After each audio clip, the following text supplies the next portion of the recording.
এই মানুহগৰাকী 30 years old lady.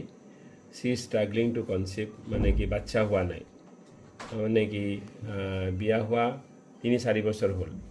এই যে সোনোগ্ৰাফিত আমি এনেকুৱা এটা এপিয়াৰেঞ্চৰ চেণ্ডি এপিয়াৰেঞ্চৰ গ্ৰাউণ্ড গ্লাছ এপিয়াৰেঞ্চ বুলি কয়, এই যে পাইছোঁ, এইটোক আমি এণ্ডোমেট্ৰিঅটিক চিষ্ট বুলি কওঁ, এণ্ডোমেট্ৰিঅমা বুলি কওঁ আমাৰ মেডিকেলৰ ভাষাত। এইটোৱে মানে কি গোটেই অভাৰীটো যিটো ডিম্বাধাৰ আছে এইটো ডেমেজ কৰি পেলায়। আৰু তেতিয়াহ'লে কি হয়, মানে কি কণী নাথাকিব। কণী নাথাকাৰ লগে লগে আৰু এটা বস্তু অসুবিধা হয়, সেইটো হ'ল টিউবডাল বেয়া হৈ যায়। টিউবটো মানে কি ব্লক হৈ যোৱাৰ সম্ভাৱনাই বেছি। এণ্ডোমেট্ৰিঅমা থকা মানে এইটোক চিভিয়াৰ ডিগ্ৰী অফ এণ্ডোমেট্ৰিঅচিছ বুলি কয়।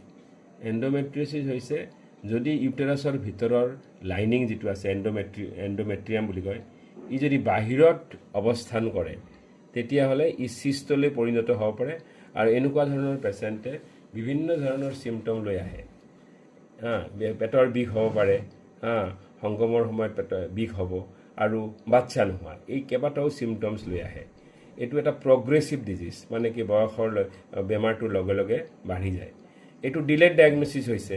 মই ক'ব খুজিছোঁ এইটোৱে কথা যে সাধাৰণতে এণ্ডোমেট্ৰিঅচিছবোৰ 7 পৰা 8 বছৰলৈ মানে পলমকৈ ডায়েগনচিছ হয়।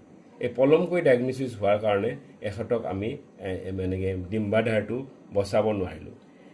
এখেতসকলে যদি কনচিভ কৰিব লাগে এইটো অৱস্থাত, এইটো কেছৰ ক্ষেত্ৰত কৈছোঁ, তেখেতৰতো AMH ভেলুটো কম হ'ব, মানে কণীৰ পৰিমাণটো একদম কম হ'ব।